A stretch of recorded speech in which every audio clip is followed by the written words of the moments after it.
sate Mas Mukidi di Ngawi, Jawa Timur.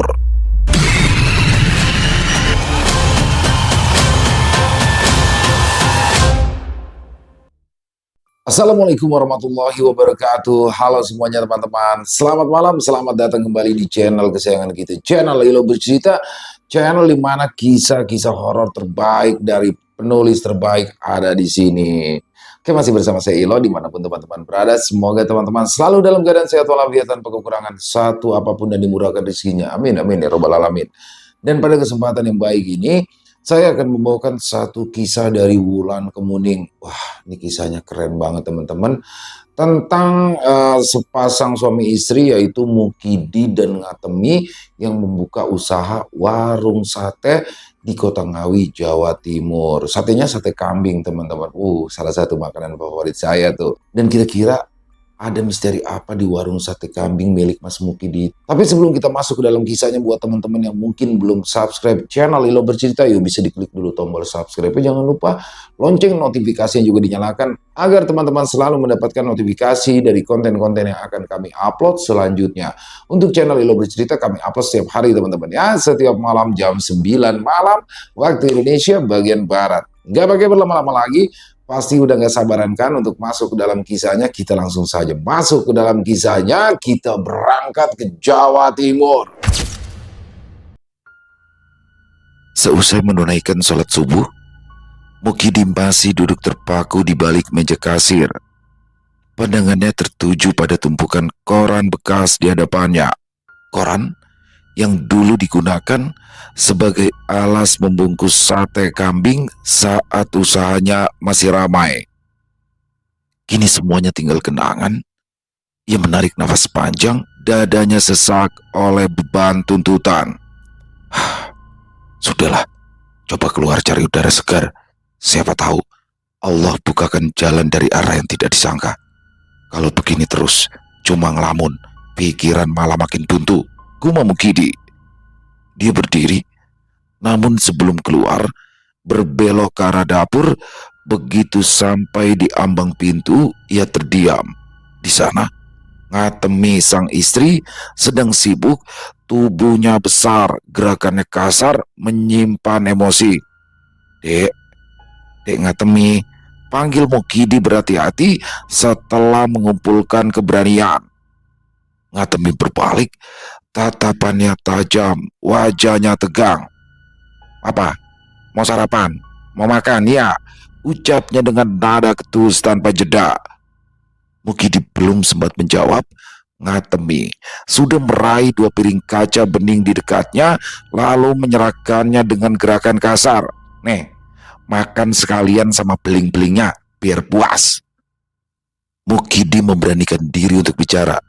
Dek, aku cuma mau pamit keluar sebentar, Dek. Cari angin. Helah, gak usah banyak alasan. Potong Ngatemi. Kerja gak becus, uang gak punya, sekarang masih mau dilayani juga. Kamu itu laki-laki apa beban hidup sih? Hah? Kata-kata itu menghantam telak, mengoyak harga diri Mukidi. Ia menatap sesaat, lalu dengan sisa keberanian ia membalas. Aku cuma mau pamit, Dek. Itu aja, Dek. Pamit. Dari dulu pamit terus. Hasilnya apa? Nol. Kamu itu bikin hidupku sengsara aja. Sambar Ngatemi sudah terlanjur tersurut. Mukidi tidak menjawab lagi. Ia berbalik dan melangkah pergi.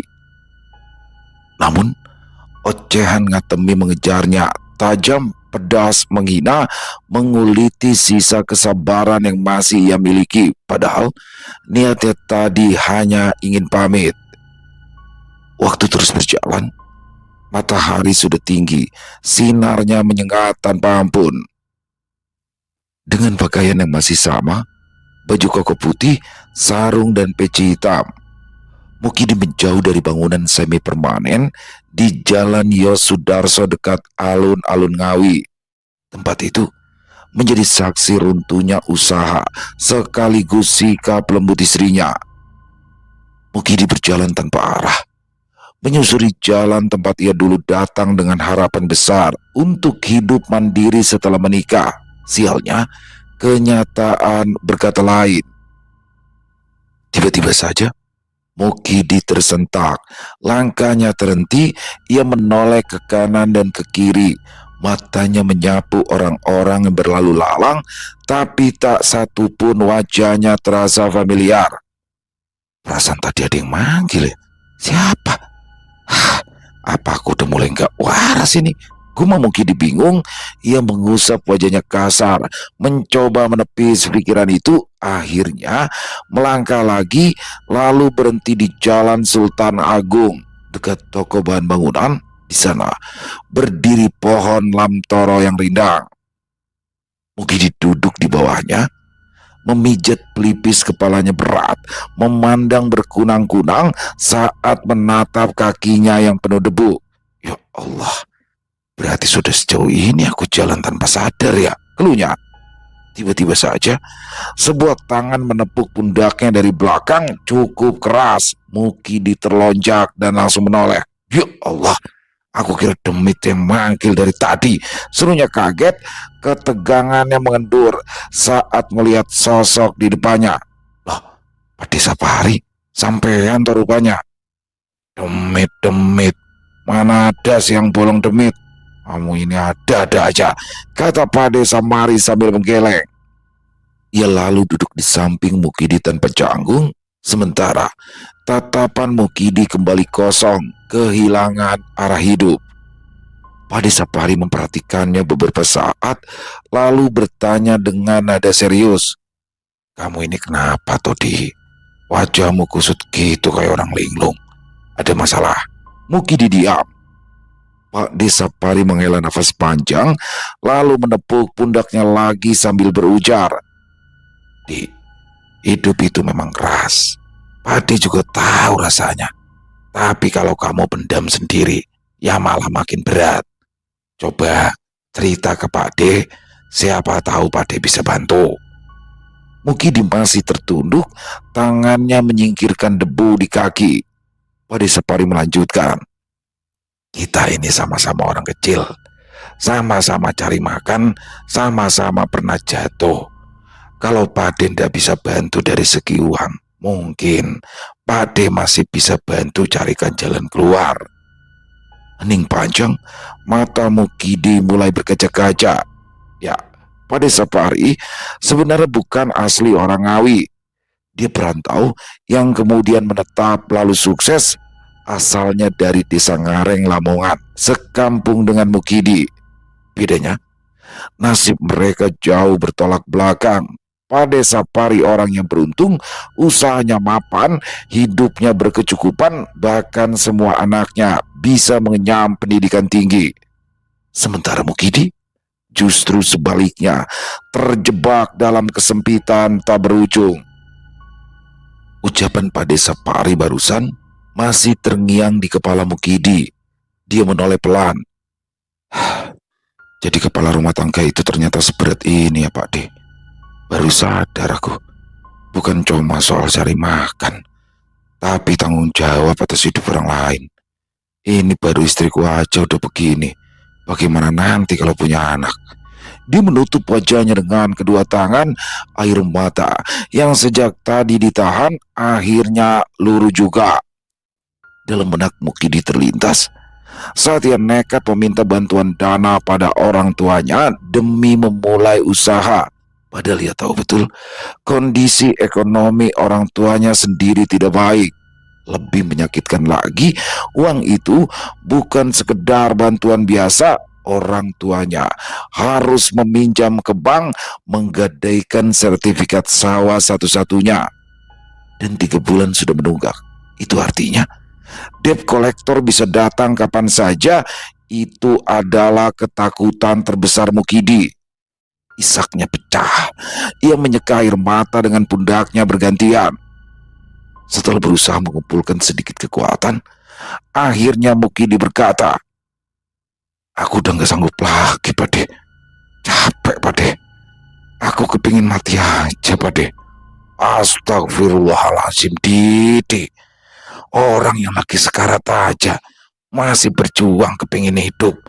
Kamu ini loh sehat, masih dikasih nafas sama Allah, kok malah ngomong kayak begitu? Pade Sapari menggeleng kasar. Ia merogoh saku celana, mengeluarkan sebungkus rokok, mengambil sebatang, menyalakan, mengisap sebentar, lalu menyerahkan pada Mukidi. "Nih, rokokan dulu. Kadang rokok bisa bantu pikiran jadi lebih terang," kata Pade Sapari. Mukidi menerima tanpa bicara. Dia langsung mengisap dalam-dalam, ingin melarikan diri sejenak dari kenyataan pahit yang menjerat hidupnya. Mukidi mengembuskan asap rokok perlahan dari mulut dan hidung. Matanya menerawang jauh, sudah kehilangan arah, sementara Pade Sapari memilih diam. Dia tahu, saat seperti ini, Mukidi tidak butuh nasihat panjang, hanya butuh didengar. Beberapa saat berlalu dalam keheningan, hingga akhirnya Mukidi kembali membuka suara. "Aku udah gak punya apa-apa lagi, Pade. Utangku udah sampai di hidung. Mau bayar dari mana, Pade? Sudah nunggak pula." Dia menarik nafas berat, lalu melanjutkan. "Bahkan buat makan istriku besok aja aku gak tahu harus cari uang dari mana. Aku juga gak berani ambil kambing lagi ke Ngareng, Pade. Sudah 5 ekor belum aku bayar. Mau gimana lagi? Bahan habis, uang gak ada." Mukidi melempar puntung rokok ke aspal, lalu menginjaknya keras, melampiaskan seluruh kekecewaan dan keputusasaan yang selama ini ia pendam. Sementara Pade Sapari tetap diam. Lalu dengan tatapan kosong ke depan, Mukidi kembali berkata, "Aku ingin buntir aja, Pade. Digilas kereta api." Innalillahi. Pekik Pade Sapari kaget bukan main. Ia langsung menepuk-nepuk pundak Mukidi dengan panik. "Jangan ngomong gitu, Di. Astagfirullah. Kamu ini kenapa sih?" Mukidi hanya diam tertunduk. "Bundir itu dosa besar. Kamu ini kan anak pondokan. Ya harusnya lebih paham dong. Itu bukan jalan keluar. Malah nambah masalahmu di akhirat nanti." Mukidi mengangguk pelan, lalu menoleh sekilas. "Aku juga tahu, Pade. Tapi kalau terus begini, ya bisa aja aku benar-benar ngelakuin ya, Pade." Pade Sapari terdiam sejenak, menimbang sesuatu dalam pikiran. Lalu ia berkata, "Tapi kamu harus pikir panjang kalau soal itu, Di." Dia melirik Mukidi lalu melanjutkan, "Daripada kamu ambil dosa bundir, gimana kalau kamu ambil dosa yang lain aja?" "Loh, maksudnya gimana ya, Pade?" tanya Mukidi polos. Pade Sapari tidak langsung menjawab. Dia kembali merogoh saku, mengeluarkan bungkus rokok, mengambil sebatang, menyalakan, menghisap sebentar, lalu menyerahkan pada Mukidi. "Asal kamu tahu, Di," ucap Pade Sapari sambil mengembuskan asap tipis ke udara, "kalau aku jadi kamu, aku gak akan pilih jalan yang bikin aku mati sia-sia. Hidup ini cuma sekali. Belum sempat ngerasain enaknya punya uang, punya segalanya. Masa udah mau diakhiri gitu aja?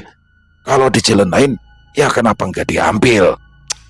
"Deh, tolong jangan muter-muter dong. Kepalaku lagi mumet. Langsung aja maksudnya apa? Aku ini lagi butuh jawaban, bukannya teka-teki," kata Mukidi mendesak. Pak Sapari melirik ke kanan dan ke kiri, memastikan keadaan sekitar tidak ada yang memperhatikan mereka, lalu mendekatkan wajahnya berbisik, "Kalau kamu benar-benar udah mentok, kenapa nggak ambil jalan pintas saja? Gimana kalau kamu ambil jalur pesugihan?" "Apa? Pade ngomong apa?" seru Mukidi tanpa sadar. Pade Sapari langsung mengangkat telunjuk ke depan bibir. "Hush, pelan-pelan kalau ngomong. Ini bukan obrolan buat teriak-teriak." Mukidi terdiam menatap Pade Sapari lekat. Padahal selama ini dia mengenal Pade Sapari sebagai orang yang cukup alim, baik di kampung maupun di Ngawi, rajin ibadah, tutur katanya santun, dermawan, dihormati banyak orang. Namun sekarang, justru dari mulut orang seperti itulah keluar saran yang tak pernah Mukidi bayangkan. Pade Sapari mendekatkan wajahnya lagi, lalu berbisik, "Kalau kamu mau, Aku bisa kasih tahu tempatnya. Loh, memangnya di mana, Pak De? Ini serius atau bercanda ini? Tanya Mukidi masih setengah tidak percaya. Pak De Sapari menatapnya tajam menguji kesungguhan. Kamu ini mau dulu atau tidak? Jangan setengah-setengah. Kalau kamu benar-benar siap dan niat melakukannya, baru aku kasih tahu. Tapi ingat, kalau sudah aku kasih tahu, terus kamu mundur, itu bisa jadi masalah besar buat kamu. Jalan kayak gini yang gak boleh main-main. Ucapan Pak De Sapari justru membuat Mukidi semakin bimbang. Cuma keadaan mengimpitnya dari segala arah, membuat pikirannya tidak lagi jernih. Ia merasa tidak punya pilihan lain. Setelah terdiam beberapa saat, Mukidi menjawab pasrah. Aku mau, Pak De. Daripada terus begini, hidup nggak jelas. Tiap hari kepikiran utang, dimarahin istri. Suatu saat aku pasti mati sia-sia di rel kereta. Sayang banget kan kalau kayak begitu. Pak De Sapari tersenyum lalu menepuk bahu Mukidi. Gitu dong, hargai nyawamu. Hidup itu mahal, jangan disia-siakan. Kalau kamu berani ambil jalan itu, kamu bisa dapatkan semua yang kamu mau. Pak De Sapari melanjutkan dengan nada yang makin meracuni. Lagi pula, siapa sih yang pernah mati lalu balik lagi dan cerita soal kehidupan setelahnya? Kiai, Ustadz, gak ada kan? Bisa aja semua itu cuma omongan orang biar kita takut. Ya enggak? Tanya Pak De Sapari. Mukidi diam. Kata-kata itu bertentangan dengan apa yang selama ini ia yakini sejak mondok dulu. Tapi dalam kondisi terdesak, yang difikirkan hanya satu, keluar dari penderitaan. Dia menatap Pak De Sapari penuh harap. Kalau gitu, aku harus kemana, Pak De? Tanya Mukidi. Pergi ke Ngujang. Mukidi mengernyit, ia mengulang. Ngujang? Iya, kesana aja. Semua masalahmu bisa selesai. Kamu bisa jadi orang kaya tanpa harus capek-capek kayak sekarang. Kerja tetap kerja, tapi ya cuma buat ameng. Selebihnya kamu tahu sendiri. Lihat aku sekarang, ujar Pak De Sapari mantap sambil senyum-senyum.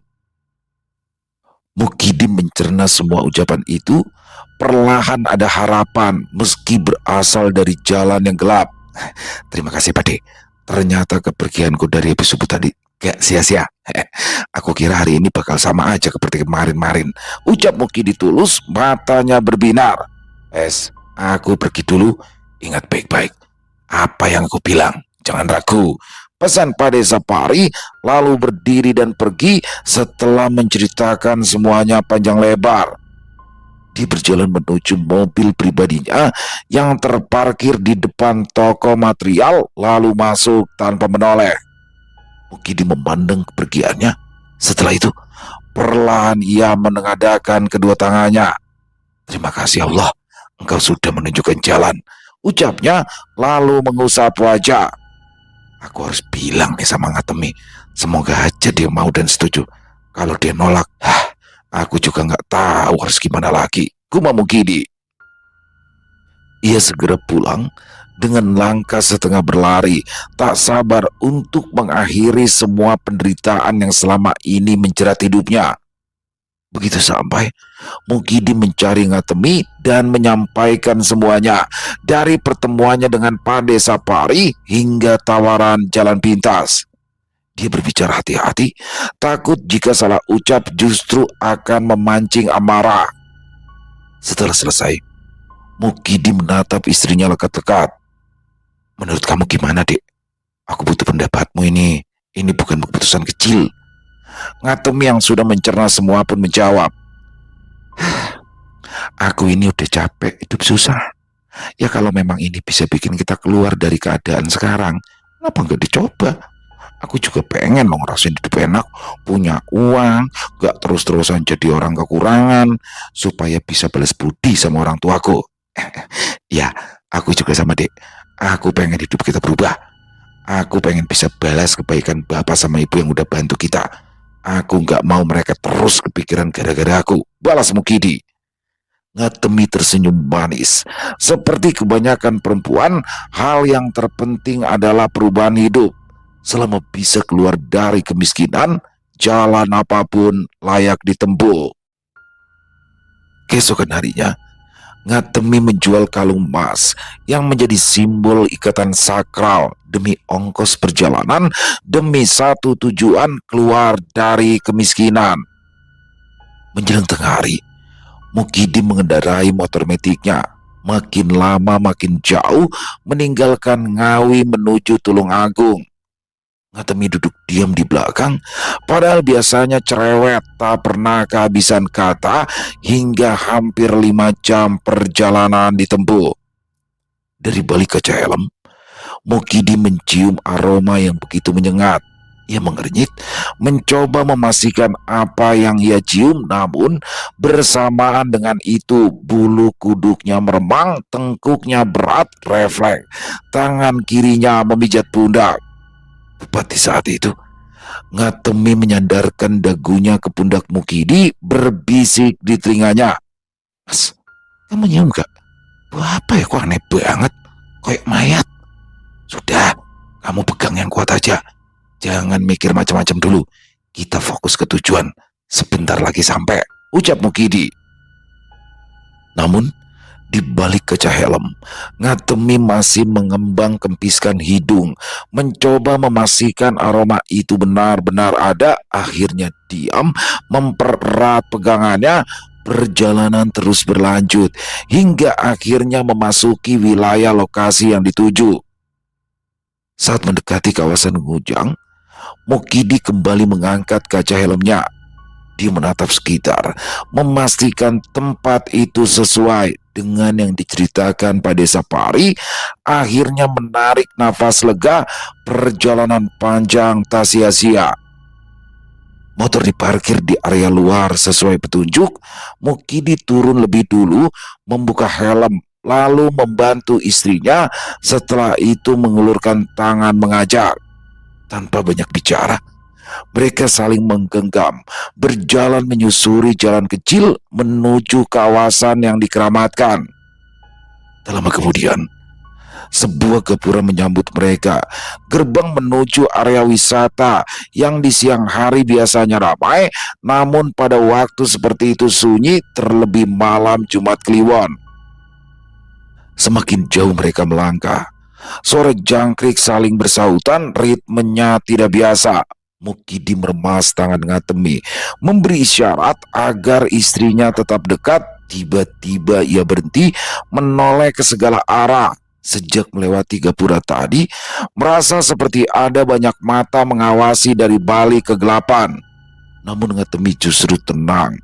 Ia menggenggam erat kantong plastik hitam yang dibawa. Di dalamnya, perlengkapan yang diperintahkan, ada bunga kantil, buah-buahan, dupa, termos kecil berisi kopi, dan 1 gelas kaca. Semuanya sudah sesuai petunjuk pada Sapari. Akhirnya, langkah Mukidi dan Ngatemi berlanjut, semakin dalam menembus gelapnya kawasan Ngujang. Setelah melewati gapura, jalan setapak yang mereka lalui makin menyempit. Tak lama kemudian, mereka tiba di area pemakaman umum tempat keramat yang dituju. Gerbang besinya setengah terbuka, engselnya berderit saat terdorong angin yang tiba-tiba kencang. Di sana ada deretan nisan batu. Begitu mereka melangkah masuk, aroma dupa langsung menyeruak, bercampur dengan wangi bunga yang menguar di antara makam-makam, menunjukkan tempat itu barusan dikunjungi. Mukidi dan Ngatemi masih saling menggenggam tangan. Langkahnya melambat, sama-sama menyisir satu persatu nisan, mencari makam yang disebutkan oleh Pade Sapari. Tiba-tiba Mukidi berhenti. Ia berbisik, "Nah, itu dia tuh, paling beda dari yang lain." Tak mau salah, Ngatemi merogoh ponsel dari dalam tas, menyalakan senter, menyorot nisan yang lebih tua dari yang lain sesuai kisi-kisi yang diberitahukan. "Ya mas, itu benar," bisik Ngatemi, lalu mematikan senter ponsel. Gelap kembali menelan mereka. Mukidi segera duduk bersimpu di hadapan makam itu. "Siapkan sesajinya, Dek." Ngatemi ikut duduk di samping, alih-alih melakukan tugasnya justru tubuhnya gemetar hebat.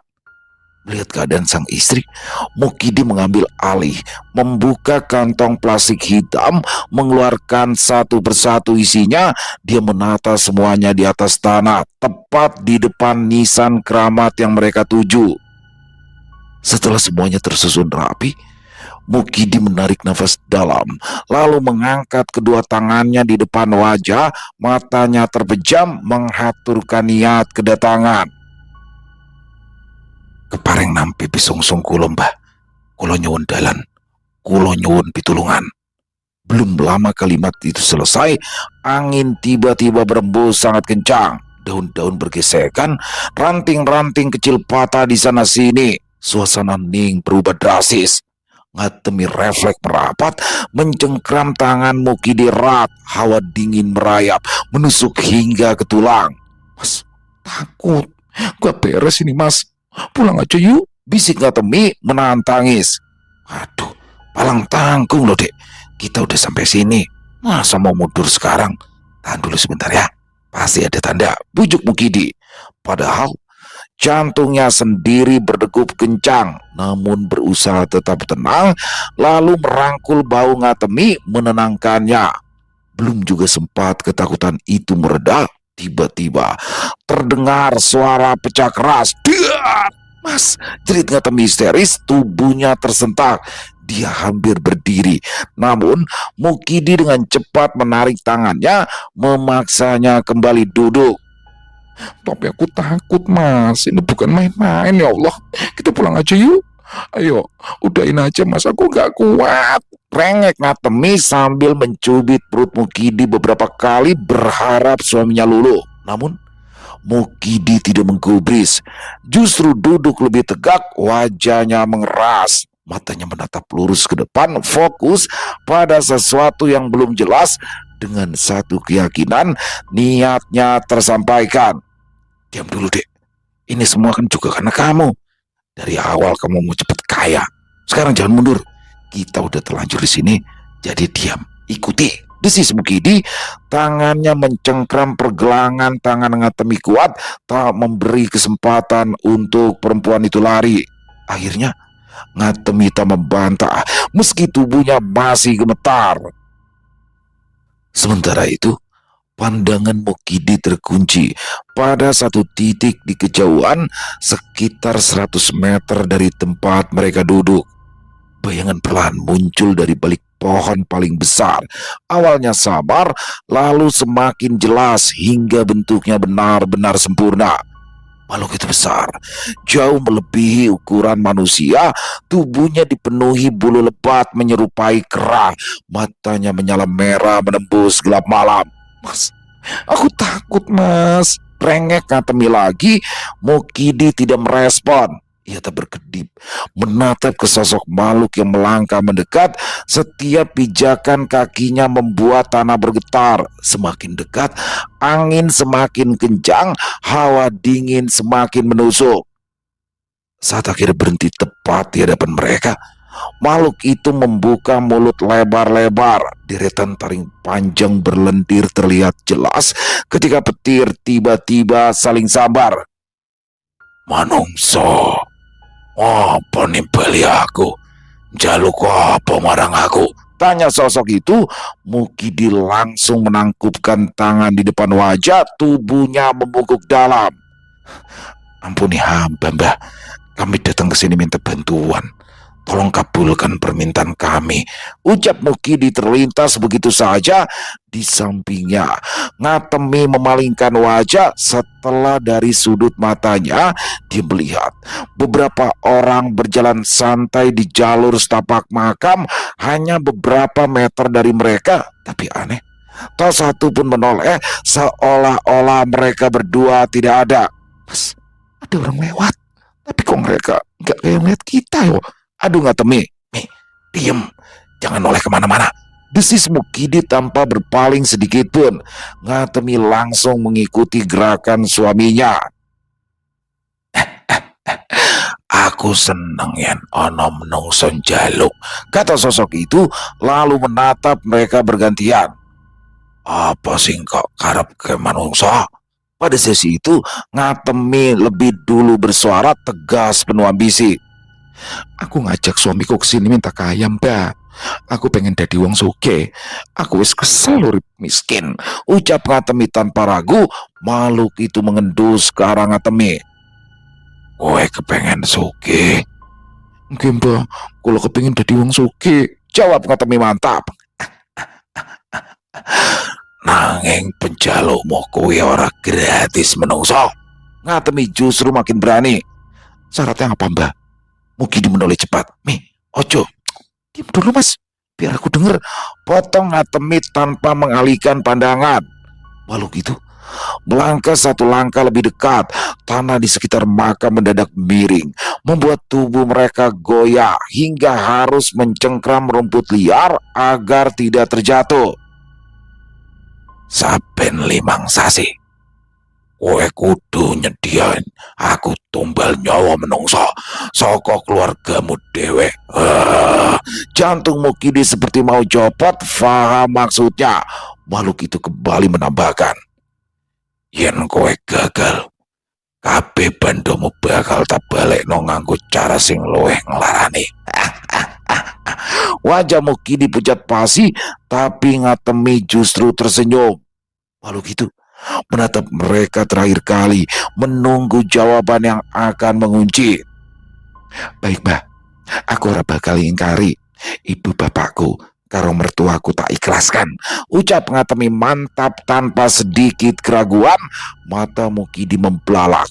Ia menoleh cepat ke arah istrinya. Bibirnya bergetar hendak menegur, tapi sial. Belum sempat ia bereaksi, angin berputar liar. Dedaunan berterbangan menabrak wajah mereka. Ranting-ranting kembali patah dalam sekejap. Sosok itu lenyap begitu saja, hanya menyisakan suara langkah berat menjauh. Mukidi langsung berdiri dengan tubuh gemetar. Tanpa berpikir panjang, menyambar tangan Ngatemi. Kamu ngapain sih, Mas? Protes Ngatemi kesal karena merasa ritualnya belum selesai. Ayo, pergi sekarang, bentak Mukidi, tak lagi bisa menahan kepanikan. Namun, Ngatemi justru masih duduk bersimpuh. Tangannya kembali menangkup, bibirnya komat kamit melanjutkan doa, masih ingin memastikan permintaan itu benar-benar diterima. Mukidi menoleh ke segala arah. Telinganya menangkap suara langkah kaki. Banyak, seperti orang berjalan menuju ke makam itu dari berbagai usia. Tapi tak satu pun sosok terlihat, hanya suara yang semakin dekat membuat bulu kuduknya berdiri. Mi, udah Mi, ayo, paksa Mukidi. Mau kamu? Aku tinggal di sini, ancam Mukidi tanpa menunggu jawaban. Dia menarik pergelangan istrinya dengan paksa. Tubuh Ngatemi terseret, lalu akhirnya bangkit mengikuti langkah tergesa suaminya. Mereka berjalan cepat melewati makam, dan di sepanjang jalan itu Ngatemi justru terkikik. Mas, kamu itu kalau ketakutan gitu lucu banget sih. Goda Ngatemi. Mukidi tak merespon, justru memaksa langkah istrinya berlari. Sementara di belakang, suara langkah kaki itu masih terdengar mengikuti. Sampai akhirnya mereka keluar dari gerbang utama pemakaman Ngujang. Tanpa banyak bicara, keduanya segera mengenakan helm dan meninggalkan tempat itu. Begitu sampai Ngawi, dengan semangat membabi buta, sesuai kesepakatan, mereka kembali membuka usaha. Modal dikumpulkan lagi, meski harus meminjam dari orang tua masing-masing yang dengan tulus membantu, meski harus memperpanjang jangka pinjaman dan besarnya angsuran. Dengan begitu, hutang di sana-sini kembali menumpuk. Waktu berjalan, bulan berganti bulan, tahun berganti tahun, dan tanpa terasa 15 tahun telah berlalu. Mukidi duduk di balik meja kasir yang sama, tatapannya kosong, tak lagi menyimpan ambisi seperti dulu. Garis-garis lelah jelas tergambar di wajahnya. Di depannya, Ngatemi duduk dengan wajah kusut, matanya cekung. Rupanya ritual waktu itu tak memberi apa yang diinginkannya. Mas, Sudah 15 tahun, ucap Ngatemi. Mukidi diam, tangannya mengepal di atas meja. Ngatemi melanjutkan dengan suara bergetar. Sudah 15 tahun kita jalani ini. Satu persatu keluarga kita mati, Mas. Ibuku, bapakmu, adikku, ibumu, kakakku. Ya Allah, ada berapa, Mas? Lanjut Ngatemi pilu. Mukidi memecam kuat-kuat, rahangnya mengeras. Cukup, Mi, cukup, bentaknya mencoba menghentikan semuanya. Namun Ngatemi justru menangis semakin keras. Tapi kita belum kaya, Mas. Kita belum dapat apa-apa. Semuanya mati. Tapi kita masih tetap begini-gini aja. Utang udah sampai dihitung. Apa enggak sebentar lagi kita dicekik utang? Mukidi berdiri mendadak. Dia menepuk bahu istrinya. Ayo ikut. Ngatemi menatap bingung. Mana? Kita ke Ngareng, jawab Mukidi. Ngatemi patuh. Hari itu juga ia menaiki motor menempuh perjalanan panjang ke Lamongan, desa Ngareng, bukan untuk pulang kampung, tapi ke rumah orang yang dulu memberi mereka jalan. Dan anehnya, sampai sekarang tak pernah tersentuh kesialan sedikit pun. Sesampainya di sana, suasana kontras. Rumah itu makin megah, mobil setiap tahun ganti. Ya, Pak Desa Pari sehat walafiat, bahkan awet muda. Ia sudah tidak tinggal di Ngawi lagi, usahanya kini dipegang sang anak. Hari-harinya di kampung, menikmati masa tua, ibadah dan santai. Seperti sore itu, dia santai di kursi jati berukir di teras rumahnya. Kakinya disilangkan, satu dinaikkan ke atas meja. Begitu melihat Mukidi dan Ngatemi datang, dia langsung tersenyum ramah. Loh, Mukidi, Ngatemi, kok masih naik motor butut? Ngawi Lamongan jauh loh, tegur Pak Desa Pari bercanda. Padahal semua yang terjadi pada Mukidi dalam 15 tahun terakhir berawal darinya. Setelah dipersilakan, mereka duduk berhadapan. Tanpa basa-basi Mukidi membuka suara. Adik, aku datang ke sini ada perlu. Mau tanya sesuatu. Dia sengaja berhenti sejenak menatap Ade. Namun pria itu tetap santai. Dengan mengangkat cangkir menyeruput kopinya, Mukidi menarik napas dalam-dalam lalu melanjutkan. Sudah 15 tahun, Pade. Kami menjalani semua seperti yang Pade bilang waktu itu. Sudah banyak keluarga kami yang mati. Satu persatu tiap 5 tahun. Pade kan lihat juga.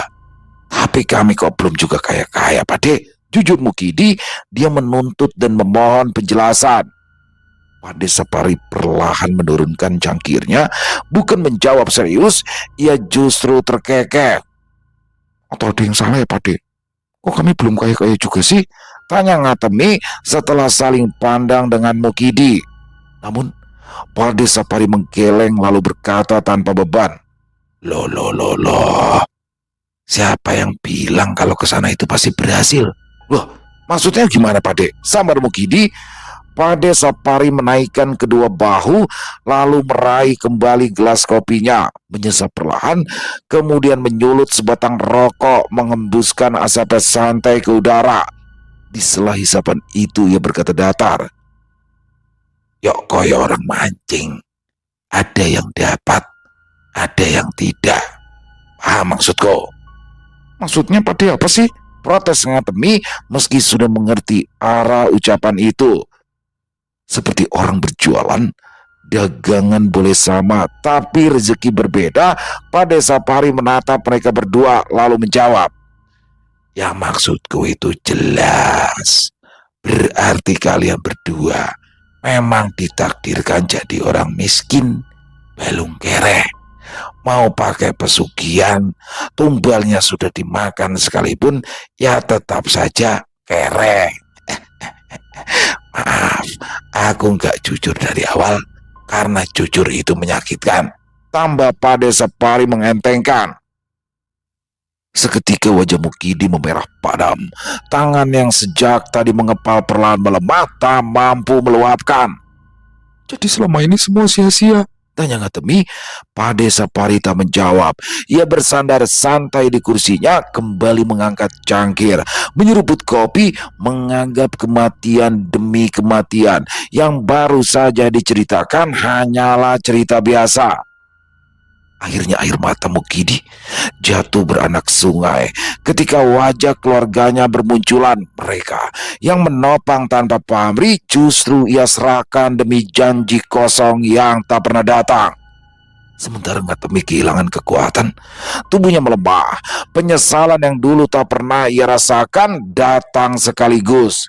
Parahnya, Pade Sapari tetap duduk santai. Tak ada rasa bersalah di wajah. Baginya, dia hanya menunjukkan jalan. Perkara mereka selamat atau hancur, itu bukan urusannya. Tanpa berpamitan, Mukidi berdiri, Ngatemi menyusul di belakang. Tak ada kata penutup, segera menjauh dari rumah Pade Sapari, langsung kembali ke Ngawi. Sepanjang perjalanan, tidak ada percakapan, tidak ada amarah meledak, tidak ada perdebatan, yang tersisa hanyalah diam yang menyesakan. Begitu sampai, Mukidi duduk di lantai, bersandar pada dinding, tatapannya kosong menembus jauh ke masa lalu, ke malam ritual.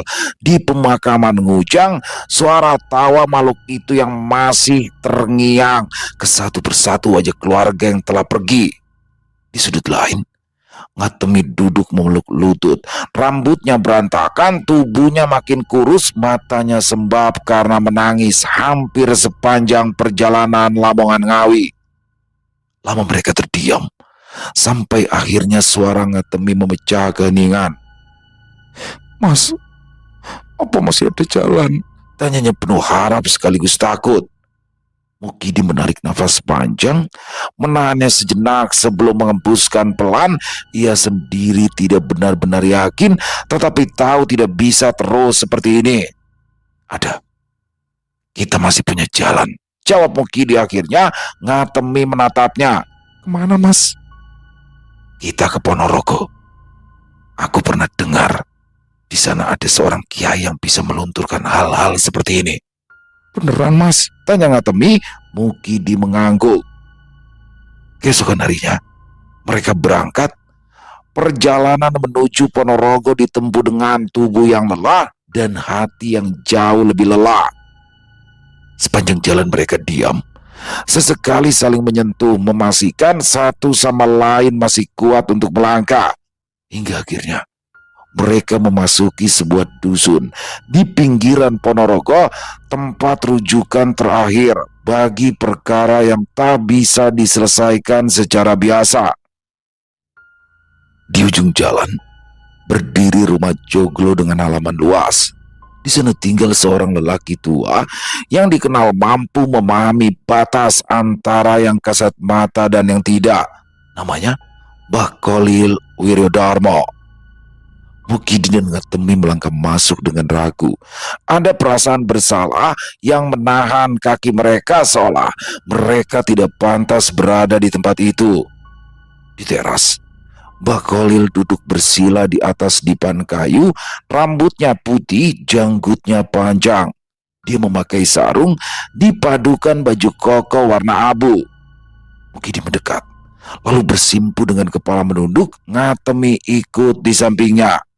"Assalamualaikum, Mbah," ucap Mukidi. "Waalaikumsalam," jawab Mbah Kholil tenang. Beberapa detik berlalu dalam diam. Mukidi menarik nafas panjang. Tangan yang bertumpu di lutut terlihat gemetar. "Nyuwun sewu, Mbah. Kami datang ingin minta pertolongan. Kami sudah tidak tahu harus kemana lagi, Mbah," kata Mukidi dengan suara yang mulai berat.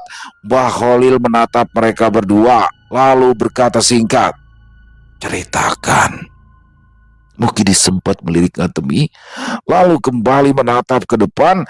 Dia menceritakan semuanya tentang melakukan ritual, dijanjikan kekayaan asal memenuhi perjanjian. Semuanya ia ceritakan tanpa satu pun terlewat, termasuk 5 nyawa melayang. Tapi bukan kekayaan yang datang, justru dijerat kemiskinan, hutang di sana sini, harta orang tua habis. Kami ingin memutus itu, Mbah. Tolong kami, Mbah, lepasin kami dari semua ini, pinta Mukidi sambil terisak. Mbah Khalil memejam sejenak, menarik nafas panjang, lalu membukanya kembali. Apa yang kalian lakukan di sana bukan sekedar meminta, itu perjanjian. Apa ndak bisa diputus, Mbah? Tanya Mukidi. Mbah Khalil menggeleng. Kalian ingin memutus, tapi kalian tidak sadar dari mana semua ini bermula. Maksud jenengan bagaimana ya, Mbah? Tanya Mukidi bingung. Kalian menduakan kemurahan Tuhan. Kalian tidak sabar dengan apa yang sudah ditetapkan. Kalian memilih jalan lain dan menggantungkan harapan kepada selainnya. Jelas Mbah Khalil. Mukidi menunduk. Kami hanya ingin hidup layak, Mbah. Ya, kemauan itu tidak salah, tapi cara kalian yang menjauhkan kalian dari berkah itu salah. Beliau menatap mereka lebih dalam. Apa yang kalian alami sekarang bukan semata-mata karena makhluk itu menagih. Ini peringatan, bahkan bisa jadi teguran keras karena kalian berpaling dari yang seharusnya memberi. Padahal kalau kalian bersabar dan mendekat, rezeki kalian sebenarnya besar. Besar, Mbah? Tanya Mukidi nyaris tak percaya. Mbah Khalil mengangguk mantap. Besar, tapi bukan lewat jalan yang kalian pilih itu. Ngatemi meraih tangan Mukidi, menggenggamnya erat, ingin memastikan bertahan bersama. Lalu kami harus gimana ya, Mbah? Tanya Mukidi. Mbah Khalil menjawab tenang. Kalian tidak bisa memaksa memutus begitu saja, tapi kalian masih bisa memperbaiki, kembali mendekatkan diri pada Allah, berbanyak ibadah, dan pasrahkan apa yang tidak bisa kalian kendalikan. Aku sebagai perantara hanya bisa memberitahukan itu. Beliau berhenti sejenak, memastikan mereka benar-benar mendengar. Dan yang paling sulit, berbaik sangkalah pada apapun yang terjadi. Air mata Mukidi dan Ngatemi jatuh bersamaan. Mereka saling berpelukan. Rupanya selama ini mereka terlalu sibuk mengejar jalan pintas, terlalu cepat berburuk sangka, padahal yang datang waktu itu hanyalah ujian sebelum rezeki besar dipercayakan. Sepulang dari Ponorogo, hidup Mukidi dan Ngatemi tidak berubah. Tidak ada keajaiban instan, apalagi harta yang tiba-tiba datang. Setelah berunding, Mukidi pun kembali membuka usahanya. Warung sate kambing Mas Mukidi. Tempatnya pun kini pindah, disesuaikan dengan kondisi kemampuan mereka. Masih tidak jauh dari alun-alun kota Ngawi. Mereka melewati hari dengan belajar menerima sambil terus memperbaiki ibadah. Kini mereka tidak lagi meminta kaya, tapi mencari berkahnya. Selesai. Wow, luar biasa kisahnya, keren banget. Aduh, Mukidi dan Ngatemi akhirnya kena prank sama Pak Desa Pari. Aduh, di sini saya masih bingung nih, apa yang menyebabkan kegagalan mereka, sedangkan Pak Desa Parinya berhasil, sukses, kaya raya, sehat walafiat, menikmati masa tuanya di kampungnya di Lamongan, Jawa Timur. Sedangkan Mukidi dan Ngatemi masih hidup miskin. Padahal mereka sudah kehilangan orang tuanya, keluarganya, saudara-saudaranya, tapi masih hidup miskin. Dan dengan entengnya Pak Desa Pari bilang tuh, kalian itu balung kere, mau pakai pesugihan apapun ya tetap kere, tetap miskin. Masih untung gak ditampol tuh Pak Desa Pari ya sama Mukidi.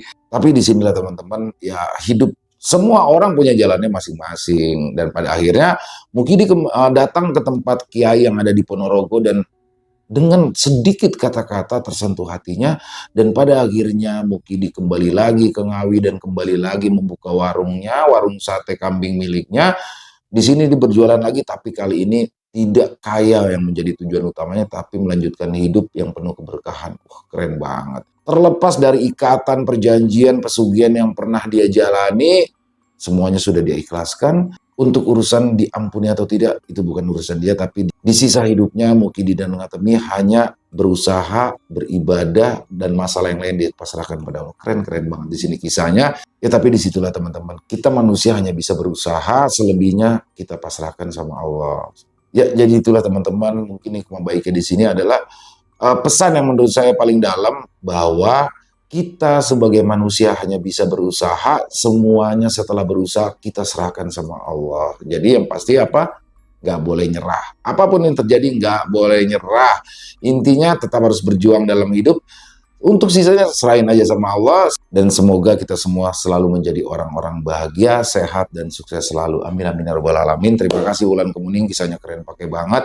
Ditunggu lagi untuk kisah-kisah selanjutnya, dan semoga kisah barusan menghibur teman-teman semua. Buat yang punya komentar, yang punya pendapat lain, bisa menuliskannya di dalam kolom komentar, ataupun hanya sekedar saling menyapa, silakan. Insya Allah kami akan menjawabnya satu persatu. Buat teman-teman yang suka dengan videonya, dengan kisah barusan, bisa diklik tombol like, tombol jempol, tombol hype-nya jangan lupa diklik juga. Dan boleh juga dibantu di-share ya link videonya ke teman-teman yang lain agar juga ikut merasa terhibur. Di akhir kata, saya Ilo mengucapkan permohonan maaf apabila mungkin dalam pembawaan kisahnya barusan ada kata-kata saya yang salah, ataupun ada kata-kata saya mungkin yang kurang berkenan. Saya mohon dibukakan pintu maaf yang seluas-luasnya. Sampai berjumpa lagi di konten-konten kami selanjutnya, yang pasti tidak kalah serunya, yang pasti tidak kalah horornya, masih bersama saya Ilo di channel Ilo Bercerita. Salam sehat, sukses selalu untuk kita semua. Wassalamualaikum warahmatullahi wabarakatuh.